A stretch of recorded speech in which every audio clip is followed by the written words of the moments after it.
Hi, HRN listeners. We're celebrating our 15th anniversary, and we have a really fun campaign and an ask for you. This 15th anniversary tour is aiming to bring you closer to unique food and music experiences in some of the most exciting cities in America.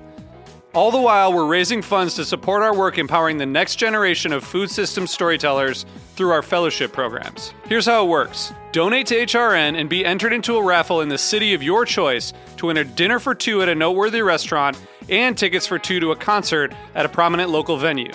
We have incredible partners in New York, Los Angeles, Philadelphia, Nashville, Las Vegas, Charleston, Asheville, and Ardmore, Pennsylvania, who have donated a meal for two and two tickets to a concert of the winner's choice. And all donations help fund our fellowship programs, where we're helping to build essential workforce readiness skills and food system storytelling skills. Check out heritageradionetwork.org/15 to donate and enter to win today. That's heritageradionetwork.org/15.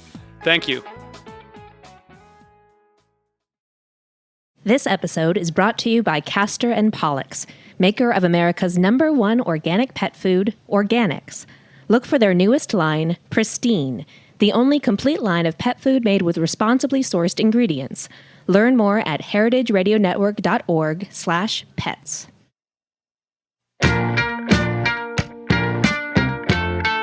My name is Hannah Forden. I'm the membership coordinator at Heritage Radio Network, but even before I joined the team, I loved listening to HRN during my subway commute. It made the time go quickly and left me feeling inspired for the day ahead. HRN listeners tune in from all over the world, but there are a few traits that we all have in common, no matter where we listen from. A curious palate, the fierceness to make a difference, and a hunger for lifelong learning about the culinary world. As you know, Heritage Radio Network is a listener-supported nonprofit. To deliver the most ambitious, entertaining, and of-the-moment stories in 2018, we need your help. We need to raise $150,000 by December 31st to accomplish these goals and to keep your favorite shows on the air. Together, we can make this HRN's most exciting, impactful, and delicious year yet. Become a member by donating today.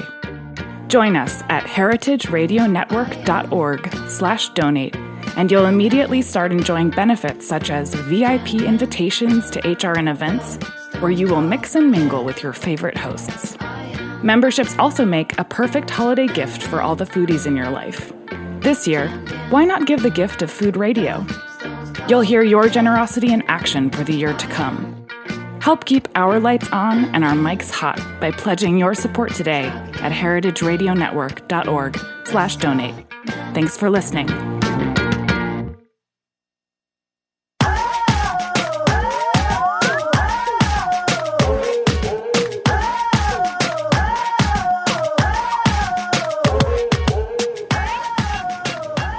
Hi, and welcome to A Hungry Society, hosted by me, Portia Wilson, the show where we talk about dining, food media, and so much more.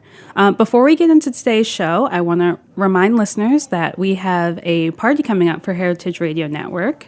It's December 4th, and it's called Winter in the Garden. And it's our holiday partying and tasting at the Brooklyn Botanical Garden. I'm going to make sure to post some info about how you can get tickets on our Facebook, Twitter, and Instagram page. So check those out. It's going to be a fun night with lots of the best chefs in New York, tastings, cocktails, and so much more. So on to today's show. Our guest is Seung Hee Lee, the co-author of Everyday Korean, a new cookbook that acts as a guide to Korean food's savory, sweet, salty, and spicy flavors. In the book, Seung Hee and her co-author Kim Sunee share recipes packed with Korean flavors and cooking techniques, plus drink pairings.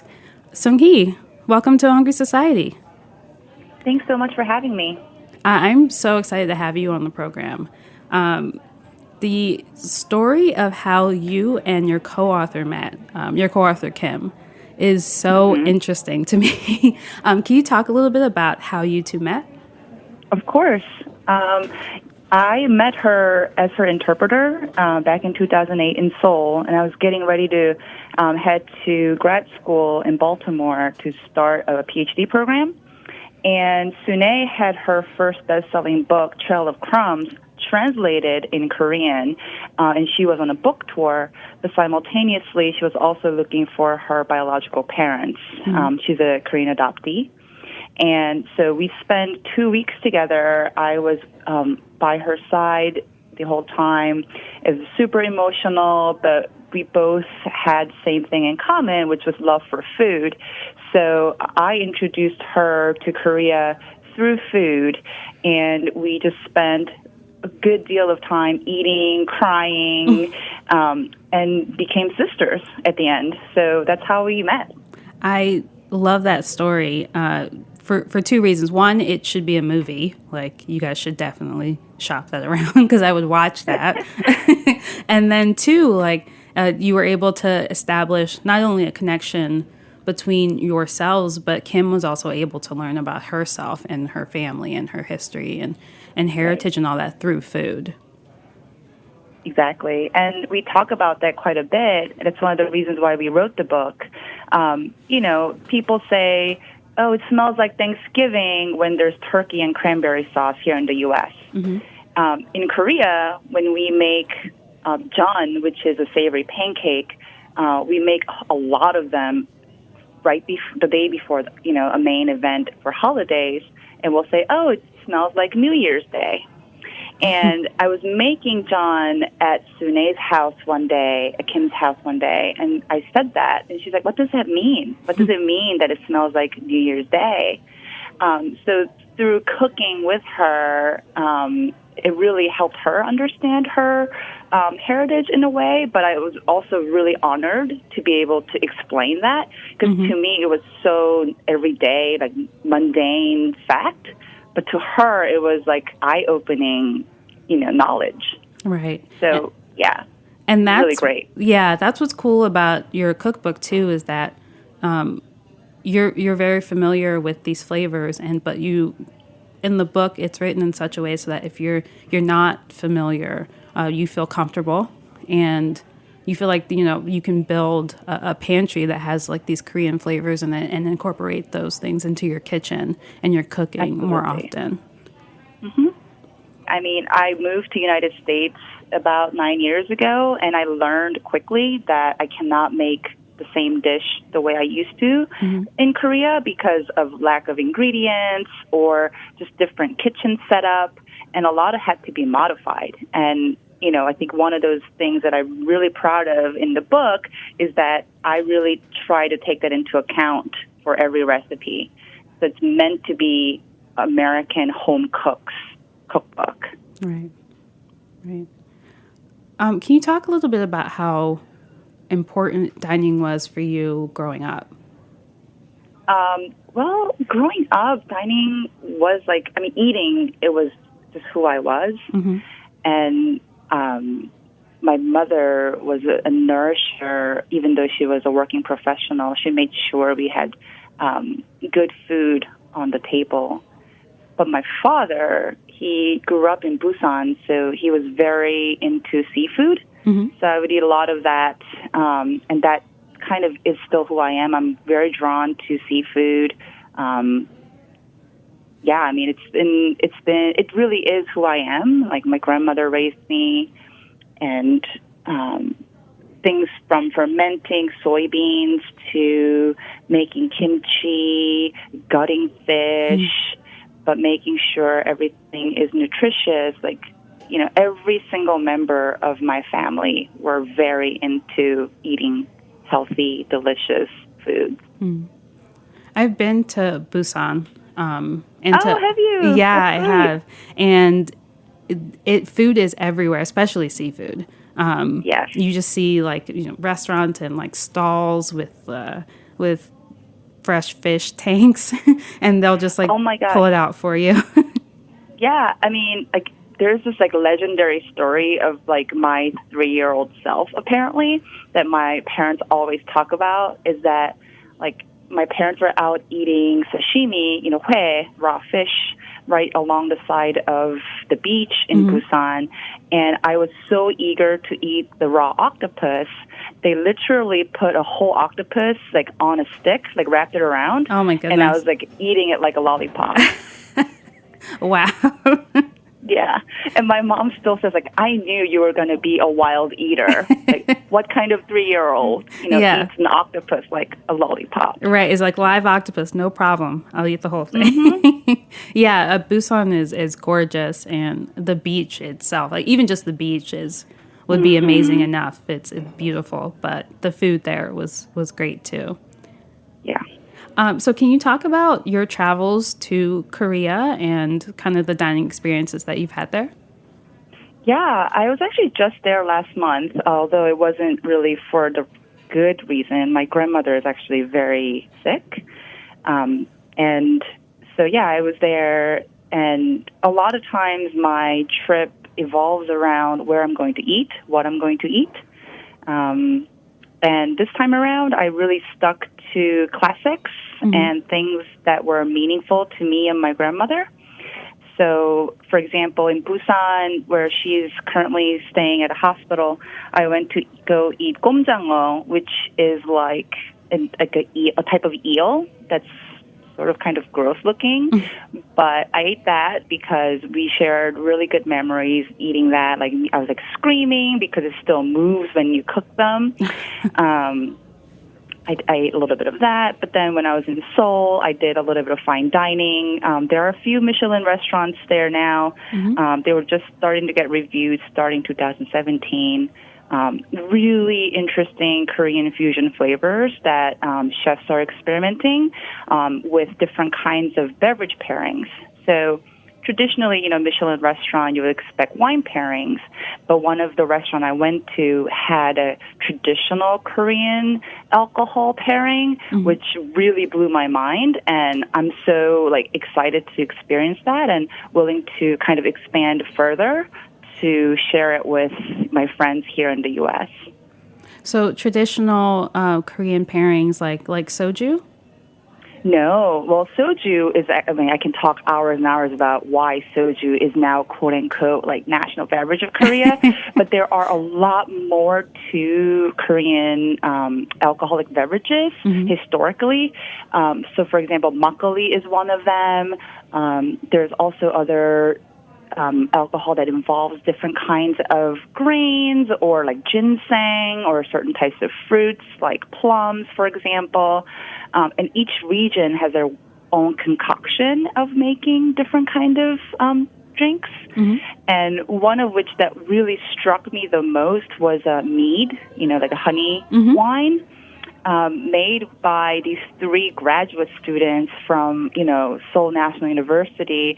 These guys got together and started making them, and it's just really good quality, but it also pairs nicely with a range of Korean dishes. I was blown away because I'm really into wine these days, and I've been kind of making Korean-influenced recipes to be paired with wine, and that trip really kind of changed my perspective of maybe I should just pair it with classic Korean beverages, and that's totally okay.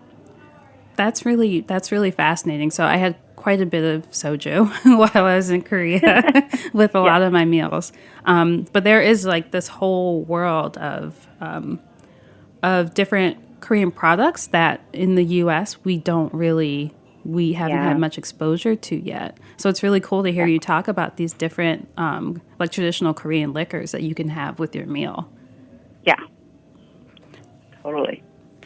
Excellent. I still need to learn more, but I'm willing to explore and kind of bring and start the discussion of all these kinds of liquor and rice wines and et cetera. So you also in the book talk about jang and kind of this being the foundation of a lot of Korean dishes. Can you explain that to listeners who maybe haven't had Korean dishes before? What is that flavor? What's that mean? Sure. So we say it's all about the jang. Jang, you will probably have heard about it from gochujang or doenjang, which is fermented soybeans, 간장, which is soy sauce. And we often say in Korea that determines the fundamental backbone of everything you're going to make. So it's so important that back in the day, the lady who is responsible for all the paste, jang means paste and sauces, will have to wear a mask if she is on menstruation. Oh, wow. Or she should not talk. So she wears mask because she should not talk, and she should not attend to these jang when she's on menstruation. Like, there were a lot of these rules that went into taking care of the jang because it meant so much to everyday eating. To me, jang represents time-honoring tradition of Korean cuisine. It's not only fermented, and so it requires patience, but it also has this like savory notes, slightly salty notes, and it could be spicy, a little bit sweet, and I guess in Japanese word, people call it umami, but in Korean word, we call it kamchilmat, which is like that taste that captivates you. And I think the jang really kind of is this unique component in Korean cooking within like Asian, cuisine that really stands out and separates itself from other Asian foods like Chinese or Japanese. So jang, not jang. I'm sorry. It's okay. I'm pronouncing it with like super hard letters. Jang. Yes. Excellent. So do you have a favorite recipe from the cookbook? I do, actually. It's like asking to pick your favorite child, right? But one of my favorite recipe is gochujang roasted salmon. Oh, wow. It's so easy. It takes only 10 minutes and requires 4 ingredients. And I just love incorporating sauces like gochujang because oftentimes people will buy this Korean condiment and then be afraid to incorporate it into their everyday thing. But you could easily, put it on your steak. You can incorporate it into your salad dressing. You can put it on your fried rice. Like, it's super easy. And I think that roasted salmon recipe really kind of speaks for itself because it's, if I recall exactly, I think it's 3-part 3-part mayo, 3-part oyster sauce, and 1-part gochujang. Just mixed together and then put it on top of salmon, cook under broil for 10 minutes. That's it. Wow. That's really simple. Yeah. Super simple. And this book is all about simplicity, but enjoying maximum flavors. Wow. That sounds really, really good. Yep. And super easy. I mean, really, it's been tested over 100 times, and it comes out perfect. So when you were working on these recipes with Kim, what were some of the things that she learned or that you learned that were like surprising? I mean, she has lived in France for like over 10 years, and she traveled quite a bit. So she had very wide experience in terms of flavors. For me, I studied in Korean royal cuisine. I studied Korean royal cuisine for about 4 years. I've been cooking Korean food and whatnot. But the marriage between the two was super interesting. So I always talk about Korean gochujang crema in the book. And it's really to like mellow out gochujang flavor with sour cream, And we also have like miso creme fraiche. And creme fraiche is such a French ingredient. And when we mix it together, it becomes this really robust, buttery dipping sauce for vegetable crudité. And it's just such a good way of eating delicious food, period, by talking about different kinds of flavors. And we'll eat something and she would jump up and say like, oh my gosh, I think this would be great as a dipping sauce. Or, oh, I would love to put this in mac and cheese, for example. So that's how our recipes were developed. Like when we love mac and cheese, we wanted to make it a little bit Koreanized. Like, how can we do it? We decided to put kimchi in mac and cheese. I mean, it's like not a novel concept, but the really best way to do it is to saute in brown butter. We kind of mellow out some of the zing and the zestiness by doing so. And then we, of course, add bacon And then, voila, you have mac and cheese. Right. Kimchi, bacon, mac and cheese. And, it's irresistible. It's the most delicious thing. I swear, it's so good. That sounds amazing. Do you have any other, second favorite dishes? Well, we also have a duck breast, pan-seared duck breast with creamy soy sauce. And it was, again, kind of to prove incorporating quote-unquote Korean flavor, which is soy sauce, into a very classic French dish. And again, it's such a foolproof date night kind of fancy dinner. Mm-hmm. And you can serve it with, Korean pickles that we also have in the book. And it's something familiar, a little bit different. And one thing I'm really excited about this book is that even Koreans who grew up eating Korean food will find something a little bit different and exciting in this book. Mm. And Americans who are not familiar with Korean food whatsoever will find something very familiar to them, but exciting, and there's a kick to it, Mm-hmm. Like focaccia bread with fried kimchi on top. It's one of those finger food you can have on a game night, and it's this fluffy, delicious bread with something zesty and zingy. Mm-hmm. It's everyone can love. It's a flavor that everyone can agree with. Wow, and everyone can agree with mac and cheese. And bread, we can all agree with that. Exactly. So we're going to take a quick break, and we'll be right back with more about Everyday Korean.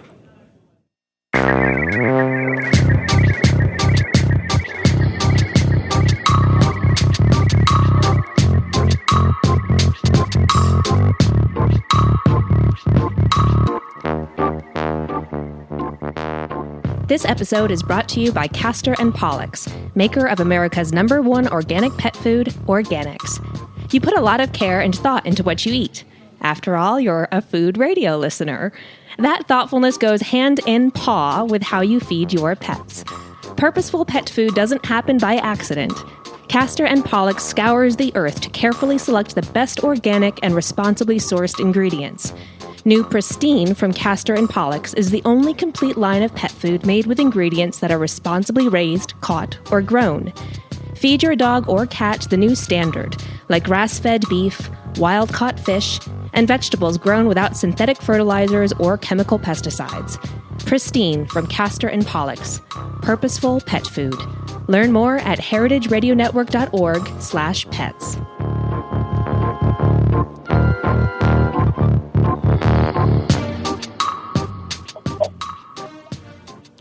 All right, so we are back with more A Hungry Society with Seung Hee Lee, co-author of Everyday Korean. So Seung Hee, you run this awesome Instagram account called Korean Fusion. And if you don't follow it, you should absolutely follow it on Instagram. You have 26,000 people following you, and you kind of chronicle things that you cook or places that you go. And there's stuff about the book as well. But can you talk about your Instagram account? Yeah, I started Instagram because I really wanted to see if, food I make resonates with people. Mm-hmm. And I also wanted to use that platform to learn about what people were excited in terms of Korean flavors. And, it became this platform for me. And they've been really good supporters of my book and my recipes and how I evolve over time, because I started it about 2.5 years ago. Mm-hmm. And it's kind of like growing together. And for example, you'll see on my Instagram, I talk about natural wines quite a bit because I understand fermentation because I make kimchi all the time, mm-hmm. and how important the terroir is. And natural winemakers will often talk about that, and just importance of farming, with minimal intervention. Again, that's a really important concept to me because of sustainability and really eating better, making better choices in terms of choosing your vegetables or meats and whatnot for your cooking. Mm-hmm. So, that's how I started my Instagram. It evolved over time, and it's now my alter ego, basically. Yeah. And it chronicles where you go to eat too. Yes. And, I'm really proud that I don't get like sponsorship a whole lot, and it's all like my opinion and my opinion only. So yeah, I traveled France quite a bit this year, Korea, went to Japan, and I'll post things that really hit home, like hit my heart, and I'll post about it almost immediately. And it's just like really nice to see people like get excited and talk about different flavors. And very recently, I've been starting to open up a little bit more personally, like with my grandmother's health and my family and my love for food and what it means. And I think it's helping me grow as a person who loves food, who likes to share food. And it's been a really good way to communicate with people with similar interests. Do you have a favorite restaurant at the moment? Well, my Instagram will tell you, because I go to Kimball House literally every week. Kimball House is this beautiful restaurant by the railroad in Atlanta, and they have the best oyster happy hour, Monday to Friday, 5 to 7, half off. And on a given day, you'll have at least 20 different kinds of oysters from all around the Northwest, all around North America, like from Canada to Maine to Florida, and you go to California, Washington. It's just Alaska, crazy. And you would say but you're like, I'm in a landlocked city. It's Atlanta. Like, how can you have fresh oysters? Well, they invest, and they're so invested in oyster community, and they source it directly from the farms, overnight it, and it's the freshest. And they do the best job at shucking oysters. I've probably had 10,000 oysters there. Oh, wow. And not once had I had any small fragment on oyster at all. Oh, wow. Yes. That's quite a high feat. praise. Yeah, because there's some poorly shucked oysters out there. Yeah. So you're sticking with your love of seafood. You went from live octopus on a stick to eating 10,000 oysters. Probably more. I mean, I'm just lowballing at this point. Right. So you go out to eat quite a bit. What do you make of today's dining scene? What would you like to see more of, or in the dining world right now? Yeah, I think we talk about being trendy, and then everyone does it. But I think it's really hard to go against that trend.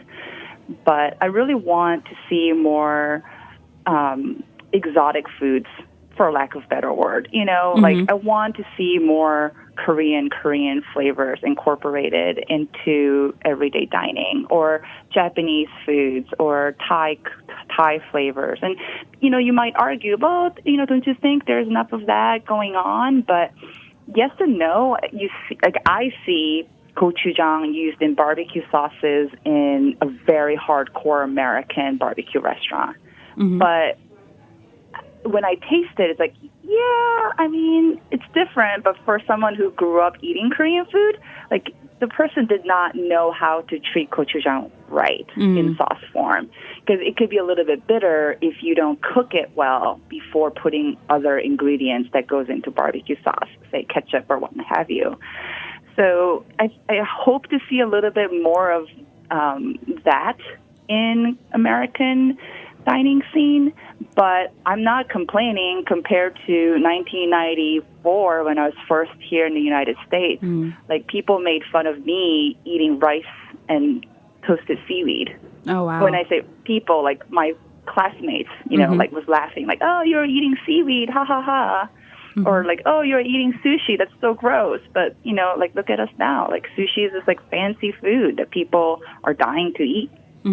And I can see that happening with Korean food or other Thai food or Ethiopian food, for that matter, for it being becoming mainstream. And I would love to see that.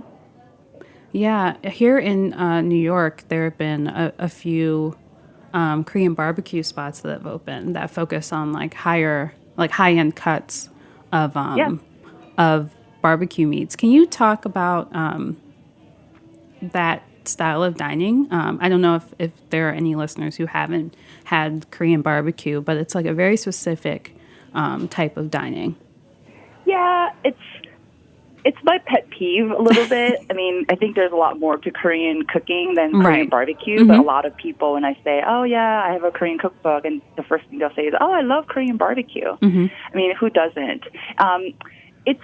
In Korea, though, and you've been to Korea, Korean barbecue is a special occasion type of food. Like, you know, roasting turkey is a very special occasion in American home kitchen, right? Like, you're not going to roast turkey every day. And but I think it's attractive because people can sit around and you can roast meat, you know, right on the spot, and then eat it with different kind of condiments that's very bright and spicy and a little bit pungent and salty. I think it has an attractive notion to American diners. It's a little bit different, kind of like shabu-shabu in a way. And I know, like, Coach is doing a really great job with offering good wine lists and high, you know, premium quality cuts of the meat. Like, I'm really excited to see all of that. And I think it's a good platform to introduce new flavors where if Korean barbecue is the most approachable form of Korean dining scene for Americans, I think that's an opportunity for us to incorporate different flavors and kind of introduce and expand the flavor profile for them to get excited to learn more about differences in Korean recipes and dishes and etc. Do you hope to see more variations of types of restaurants that Korean food is in? Yeah, I mean, like in New York, like Ataboy is doing a really great job. I mean, they pride themselves on the fact that it's Korean influenced, you know, small plate type of restaurant. And, you know, if you go without knowing anything about Korean food, you'll have a great time because it's not in your face by any means. But it uses like doenjang, gochujang, all different kinds of kimchi into a very high-end, fine dining, small plate format. You know, it's fantastic, and I love it. I don't hold on authenticity. I mean, my Instagram handle is Korean Fusion. As long as you understand what the authentic form is and enjoy different layers to it, that's great. Like, pay respect to the original before you try to make it different. So, I mean, people kind of joke about, oh, like, what made you want to write the book? I mean, I was reading through one of the food magazines, and kimchi recipe had sriracha in it, like one of the ingredients. And I understand, you know, for the accessibility, but like what they made through the recipe was a salad. It's like, and don't call it kimchi then. It's like a kimchi-like salad. Right. You know, like kimchi is a process. It requires fermentation. It requires time. Like time and patience are two major ingredients in fermentation.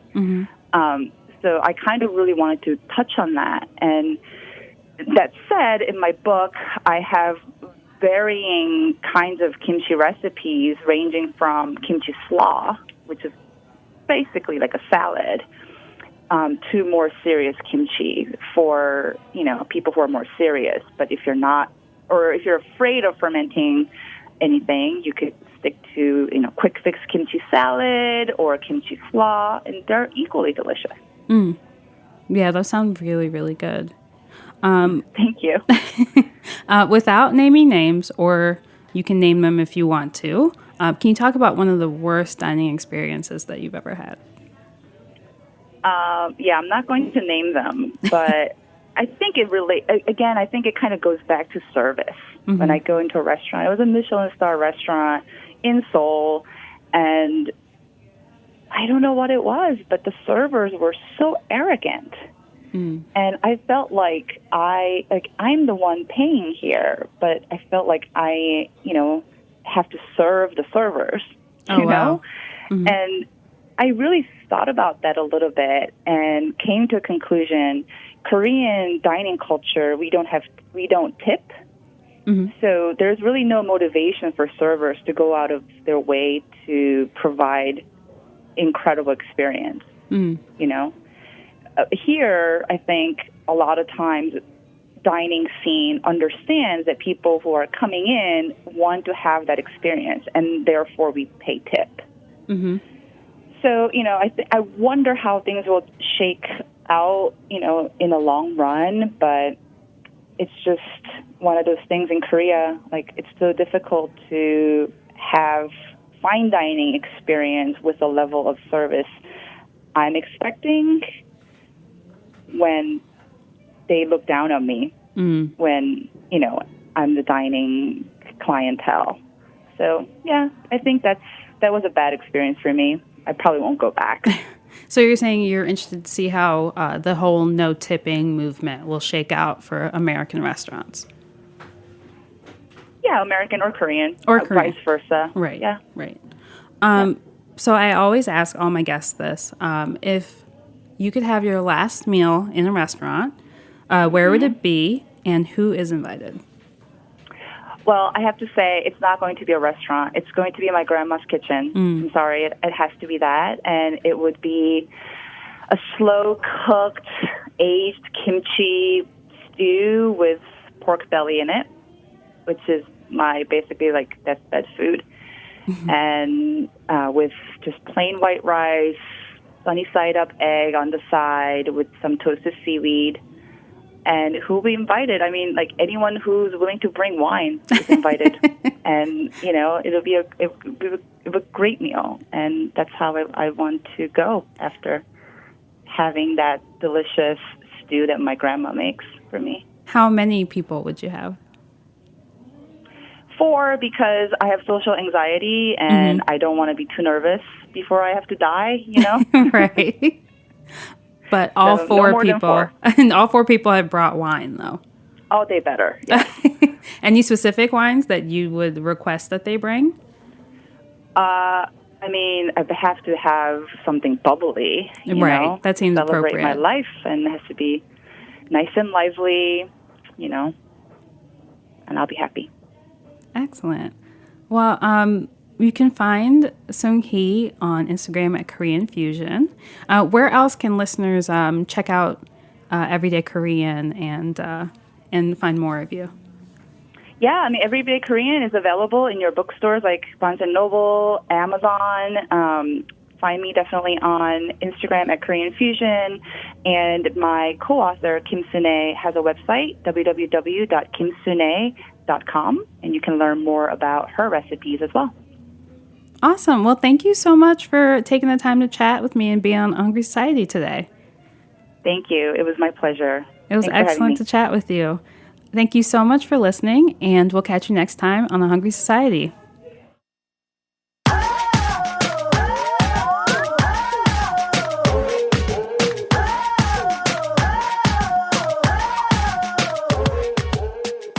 Thanks for listening to Heritage Radio Network, food radio supported by you. For our freshest content and to hear about exclusive events, subscribe to our newsletter. Enter your email at the bottom of our website, heritageradionetwork.org. Connect with us on Facebook, Instagram, and Twitter at heritage_radio. Heritage Radio Network is a nonprofit organization driving conversations to make the world a better, fairer, more delicious place. And we couldn't do it without support from listeners like you. Want to be a part of the food world's most innovative community? Rate the shows you like, tell your friends, and please join our community by becoming a member. Just click on the beating heart at the top right of our homepage. Thanks for listening.